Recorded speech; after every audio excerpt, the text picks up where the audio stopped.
Je vais faire la petite intro. Je sais pas comment je vais t'introduire, mais voilà, freestyle. Hein. Introduis-moi. Non.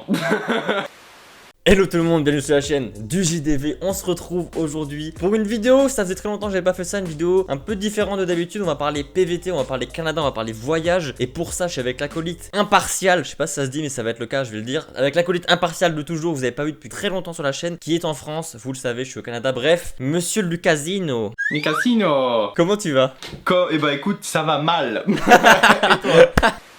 On va parler premièrement de l'inscription pour le PVT, on va parler également du prix, des logements, du travail et du coût de la vie. Et entre tout ça, il y aura des petites anecdotes personnelles, on racontera nos petites histoires, le retour en France aussi pour Lucas, dont on va parler à la fin de la vidéo. Plein de petites choses cool, vidéo vraiment détente, chillax. Bon, commençons par le commencement. Est-ce que tu veux parler du coup la première étape qui est donc l'inscription? Comment ça se passe pour t'inscrire et faire ta demande de PVT pour partir au Canada? Tout se passe sur internet, il faut aller sur le site du Canada. Vous avez un onglet où il y a les PVT, tout ce qui est permis, vous pouvez avoir d'autres permis hein, comme OPR je pense ou d'autres trucs comme ça. Et là vous allez avoir PVT. Il y a un dossier à remplir, donc tout se fait sur internet, il faut créer un compte, tout ça. Ce dossier il a un coût qui revient à Loïc. Le coût est donc de 338 $, ce qui représente plus ou moins 220 € en 2020. C'est le prix actuel, je sais plus combien on avait payé nous, mais actuellement c'est ce prix là. Au passage, on l'a pas dit, mais PVT ça veut dire quoi? C'est un permis vacances-travail pour travailler au Canada et donc payer ce séjour en travaillant, c'est tout. Donc c'est tout à fait possible de travailler un an et de rien faire un an. On peut très bien travailler un an puis aller partir au nord du Canada ou à l'ouest, à l'est. T'es pas obligé de travailler les 2 ans. Du coup voilà, le prix on disait donc 220 €, mais ça c'est le prix brut juste du visa. Ensuite tu vas avoir un coût supplémentaire qui est depuis 2019, c'est maintenant il faut faire des empreintes digitales, c'est ça? C'est non numérique? Biométrique, ouais, c'est ça, voilà. ça. Ouais, donc tu peux le faire que à Paris ou à Lyon. Moi je l'avais fait à Paris, donc j'ai dû payer un aller-retour Montréal-Paris juste pour faire les données biométriques. Hein. Parce que t'étais déjà au Canada et que t'étais en visa PVT et que t'es passé en visa pro. Voilà, et que je suis passé en visa jeune pro et du coup j'ai dû faire un aller-retour à Paris pour faire justement un données biométrique. Ça dure 30 secondes. Tu rentres, tu mets ton doigt sur un truc. C'est fini, tu rentres chez toi. Donc ils prennent une photo, ouais c'est vrai. Mais en tout cas ouais c'est ça. Donc là c'est obligatoire depuis 2019, mais avant c'était pas obligatoire. Alors avant de continuer, je vais encore préciser 2-3 petites choses hyper importantes pour la demande de visa pour partir au Canada. Chaque année, le Canada ouvre ses demandes de visa vers le mois de décembre ou novembre. Une fois qu'elles sont ouvertes, tout le monde peut faire sa demande pour partir au Canada. Et à ce moment-là, le Canada se retrouve avec plus de demandes qu'il ne peut accueillir de personnes. C'est pour ça qu'il y a donc un système de tirage au sort. Donc votre demande de visa peut être acceptée au bout de 2 semaines, comme au bout de 6 mois ou même plusieurs années. Ce qu'il faut savoir, c'est que chaque année les demandes se terminent vers le mois d'octobre et donc le Canada supprime toutes les demandes. C'est pour ça que si vous n'avez pas été tiré au sort durant l'année, il faudra refaire une demande l'année d'après. Bref, je vous laisse sur la suite de la vidéo. Une fois que le visa est terminé, que les papiers sont faits, que vous avez payé, il est donc validé. À partir du moment où il est validé, vous avez 1 an pour mettre un pied au Canada et valider le début de votre visa. Votre visa PVT dure 2 ans, il sera pris en compte à partir du moment où vous mettrez le pied au Canada. Pour ça, il vous faut prendre bien sûr une assurance maladie, parce que quand vous partez au Canada, vous n'avez pas d'assurance. C'est-à-dire que si vous êtes malade au Canada, vous avez, je sais pas, une appendicite par exemple, exemple totalement pris au hasard. Très bon exemple. Ouais, totalement et que vous n'avez pas d'assurance parce que vous êtes venu à la One Again et Best Fly, et bien vous devez payer 100% des frais, vous êtes remboursé à 0 $. De toute façon, les douaniers vous laisseront pas rentrer si vous n'avez pas d'assurance. Ah, je savais pas, bah voilà, au moins on le ah saura. si, non, si t'as pas d'assurance privée qui te couvre un minimum, quand même, tu rentres juste pas au Canada quoi, parce que c'est possible de ne pas subvenir à tes besoins, parce que comme a dit Loïc, l'appendicite, comme il a pris l'exemple, ce qui m'est arrivé, j'ai été opéré de l'appendicite là-bas, j'ai été 1 ou 2 nuits à l'hôpital, je sais plus exactement, mais en tout cas, l'assurance a pris tout en charge, et ce tout, ça équivalait à, c'était à peu près 7000 $, donc j'ai dû avancer les sous, heureusement que je les avais, et après il faut faire un dossier qu'on envoie à l'assurance et après ils te remboursent directement sur le compte qui a été débité. Mais c'est obligatoire d'avoir une bonne assurance parce que t'imagines qu'une pète une jambe ou quoi. Non mais c'est ça, c'est des accidents, c'est pas prévu, c'est toujours des imprévus, sinon ça s'appellerait pas des accidents. Donc il faut vraiment mettre le prix. Et pareil là-dessus, il y a aussi plein d'assurances différentes qui existent. Moi en l'occurrence, j'avais pris Chapka Assurance, c'est une assurance internationale que j'avais prise aussi pour l'Australie. Chaque assurance a des spécificités, lisez bien les contrats d'assurance parce que c'est hyper important. Il y a des choses qui prennent en compte et d'autres non. Et bien sûr, selon certains accidents, tu dois mettre quand même de l'argent au bout, ils remboursent pas à 100%. Mais comme dit, moi j'ai pris Chapka Assurance, c'est pas la moins chère, c'est pas la plus chère, et elle couvre une très grosse partie des accidents et ça suffit largement selon moi. Toi t'étais chez qui toi? J'avais pris April l'assurance, bon je l'ai payé quand même assez cher là. Je payais 100 € par mois parce que tu sais moi je suis un peu un flippé là, tu sais, peut m'arriver n'importe quoi et c'est vrai hein, parce parce que mine de rien, tu sais, t'es seul, tu pars seul à l'étranger, et puis il peut t'arriver n'importe quoi, des trucs que tu soupçonnes pas. Bah, mettons l'appendicite, tu vois. Genre, je pensais pas que ça allait m'arriver, tu sais, 3 jours après mon anniv, quoi. Et du coup, c'est ça. Et vaut mieux mettre un peu plus cher et avoir quelque chose de sûr que avoir un truc qui est pris comme à 50% ou autre, quoi. Juste avant, on a parlé du coup de la durée du visa qui était de 2 ans, mais ça dépend bien sûr de l'assurance. On n'a pas précisé, mais si vous prenez une assurance qui vous couvre seulement pendant 1 an, lorsque vous mettrez les pieds au Canada, ils vous feront un PVT de seulement 1 an. C'est-à-dire la date limite à laquelle votre assurance maladie vous couvre sera la date limite de votre PVT. Donc, si vous voulez partir 2 ans au Canada, prenez une assurance sur 2 ans. Parce que monsieur Lucas a pris une assurance sur 1 an, absolument. Et ton visa a été bloqué du coup sur 1 an. Mais heureusement que j'ai trouvé une entreprise exceptionnelle qui m'a fait un visa jeune pro. Voilà, et donc un visa jeune pro, c'est un autre visa qui permet de rester au Canada, mais ça c'est un autre débat, on en parlera peut-être un jour. Maintenant que vous avez donc votre visa, vous avez votre assurance, vous pouvez partir au Canada. Et comment vous y allez? Vous allez pas en bateau, forcément avec des pagaies. À la nage, en jetpack. Un avion, ça coûte cher, ça coûte de l'argent aussi. En l'occurrence, quand j'ai pris mon billet d'avion à l'époque, parce que ça va changer avec le corona, on connaît, les prix vont changer. Bref, à l'époque, moi, l'aller m'avait coûté 555 €. Bah non, moi j'étais avec une compagnie qui n'existe plus aujourd'hui, c'était avec Wawer, c'était une compagnie islandaise et j'avais payé 450 € l'aller. Toi c'était un direct, hein? Ouais, moi c'était un direct. Ouais, c'est ça, moi j'avais une escale à Reykjavik. Et donc ça, il faut aussi le prendre en compte dans le prix du PVT. Partir au Canada, ça coûte cher, il y a plein de petits frais auxquels on pense pas, dont le billet d'avion qui coûte quand même 500 balles, c'est énorme. Une fois qu'on est sur place, ou même avant, vous pouvez le faire, mais c'est mieux de le faire sur place. Si vous avez un numéro français que vous pouvez garder, je sais que Free font les abonnements qui permettent de rester à l'étranger, etc. Ouais, mais je l'avais gardé 1 an. Ouais, mais apparemment il y a des gens chez qui ça marche pas, qui payent quand même des sommes extra folles, je sais pas pourquoi. Donc bref, si vous voulez pas vous faire de problème avec le niveau forfait et tout, et que vous voulez prendre un abonnement du coup canadien, là on va parler en l'occurrence de Québec, parce que nous on est allé à Québec, on est allé à Montréal, plus exactement, donc on va parler de notre situation à nous. À Montréal, du coup, je suis arrivé avec pas de forfait, je voulais prendre un forfait, j'ai pris le forfait, on va dire de base, avec quand même 6 Go d'internet, etc. Ça me coûtait comme 60 $ par mois, ce qui est énorme. C'est très très cher. Les forfaits téléphones sont dispendieux. Ensuite, petit point important aussi également pour le permis de conduire. Si vous avez un permis européen, un permis français, que vous voulez venir au Canada, il y a 2 options pour rouler au Canada, en tout cas à Montréal, Québec. Première option, vous prenez un permis international. C'est très simple, vous allez à la préfecture ou à votre mairie, vous le demandez, c'est gratuit, ils vous l'envoient chez vous et c'est valide pendant 3 ans. Ça, c'est l'option la plus simple et la meilleure à faire que je recommande vraiment. Mon permis international a expiré il y a 1 mois, je l'avais fait à l'époque pour l'Australie, maintenant il n'était plus valable. Et donc, j'ai dû faire la conversion de mon permis français en permis québécois. Il faut faire attention parce que le permis québécois coûte de l'argent. Chaque année, vous le payez. Et pourquoi vous le payez? Parce que vous payez simplement une assurance là-dessus. C'est-à-dire que lorsque vous payez votre permis, vous payez pour votre plaque, on va dire, ça s'appelle ça comme ça ici. Et du coup, vous avez les assurances de base qu'il y a en France. Lorsque vous faites un accident, vous êtes aussi assuré de base. Bah, c'est pareil. En payant votre permis, vous avez une assurance. Je crois que c'est l'assurance civile, ça s'appelle comme ça. Je sais plus comment ça s'appelle. Mais bref, tout ça pour dire que avec ce permis, vous avez une assurance de base au cas où il y a un accident. Et donc, le permis québécois est payant. Maintenant que tout est en place, vous avez votre permis, vous avez votre billet d'avion, vous avez votre visa, vous avez votre assurance, il faut dormir. Donc il faut un logement. Et pour ça, il y a plusieurs options. Premièrement, vous avez le choix du Airbnb qui est extrêmement cher, mais qui pour dépanner au début peut être intéressant. Bah ça, Airbnb, c'est comme les premières semaines où t'arrives, en fin de compte. Puis après, comme tu peux visiter et tout, tu te laisses 2 semaines, allez, mettons, pour visiter des appartements, des colocs ou quoi là. Et justement, tu fais une superbe transition sur la suite. Quels sont les types de logements à privilégier quand on est jeune et qu'on n'a pas beaucoup d'argent? Premièrement, la colocation. La colocation, c'est bien, pourquoi? Sur plusieurs points. Premièrement, bah, l'ambiance. Déjà, t'es avec des gens, t'as une vie sociale, tu fais des choses, ça c'est très cool, t'apprends à connaître de nouvelles personnes. Tout ça pour dire que colocation, c'est très bien pour ça. Pour les liens sociaux, te faire de nouveaux amis, rencontrer de nouvelles personnes, c'est super bien. Si vous avez jamais fait de coloc, n'ayez pas peur de ça. Essayez vraiment, vous avez rien à perdre. Parce qu'à la base, avec mon frère, on voulait pas faire de coloc. On se disait, ah non, on prend un appart pour nous, on veut pas être avec des gens, tu sais.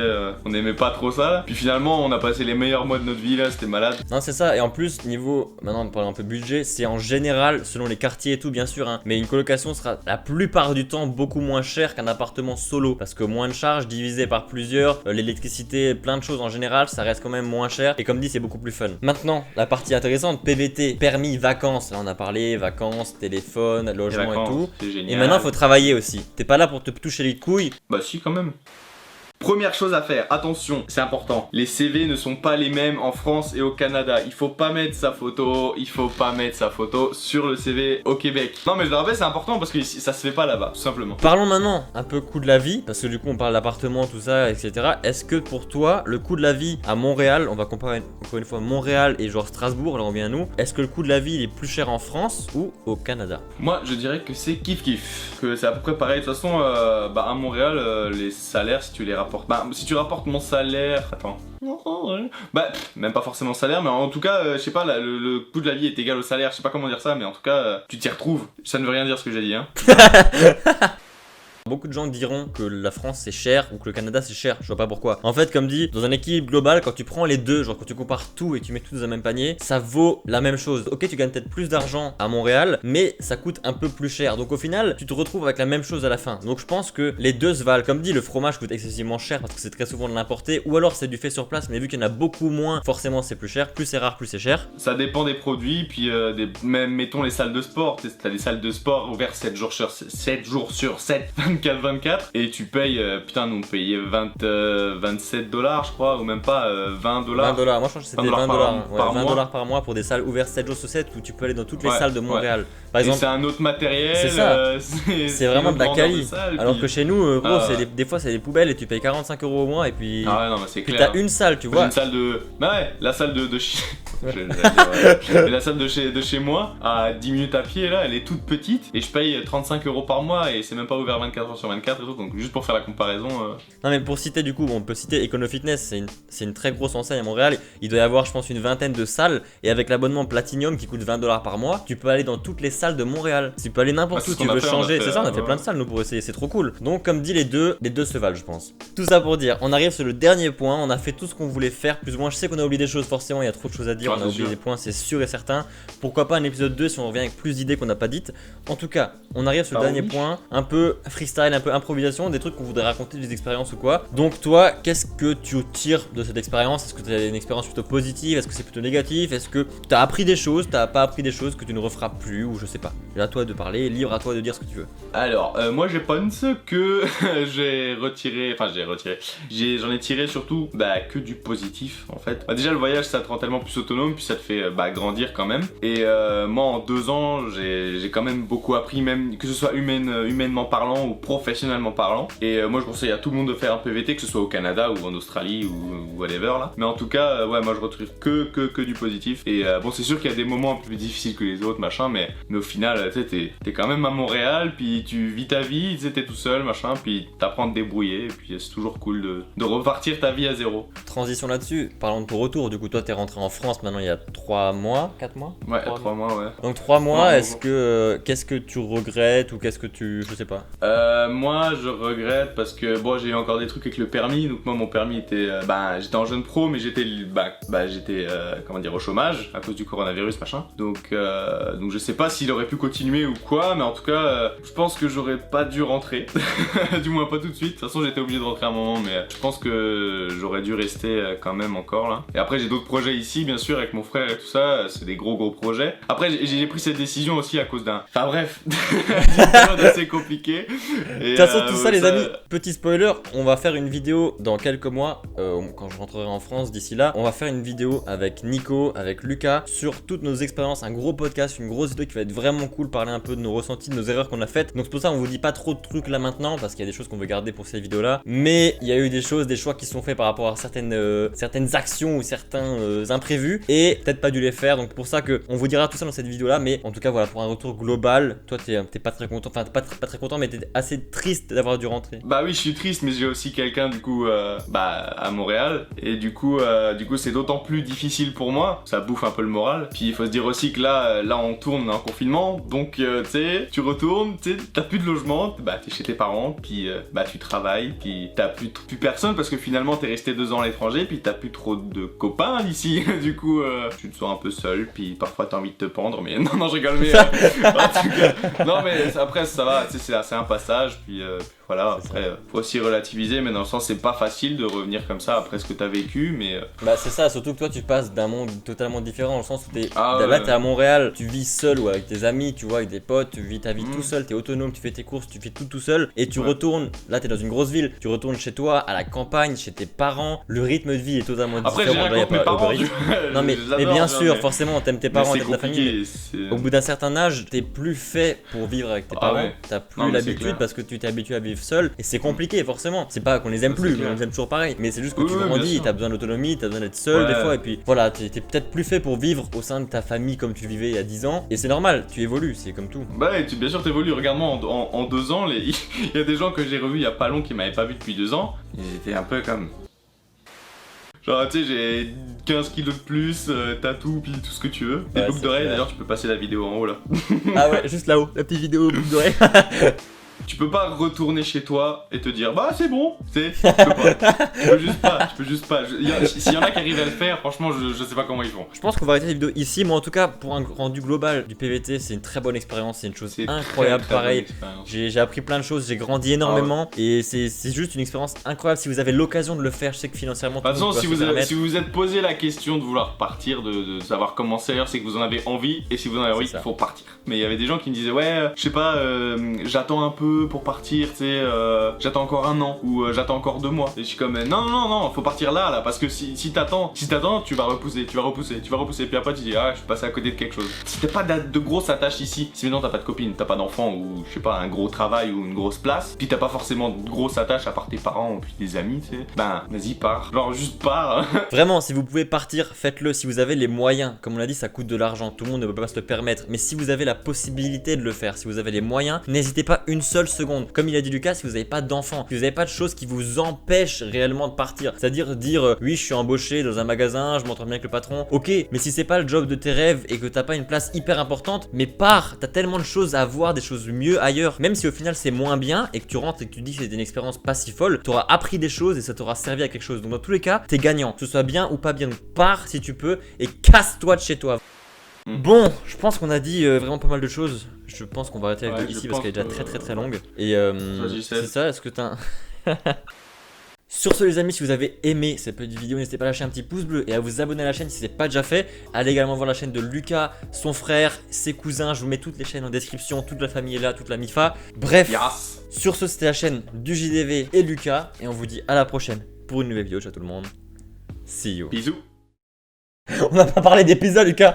Putain. Oh, on va pas parler des pizzas, vite, revenez, des pizzas. Ah, les pizzas à la poutine, vite, une pizza.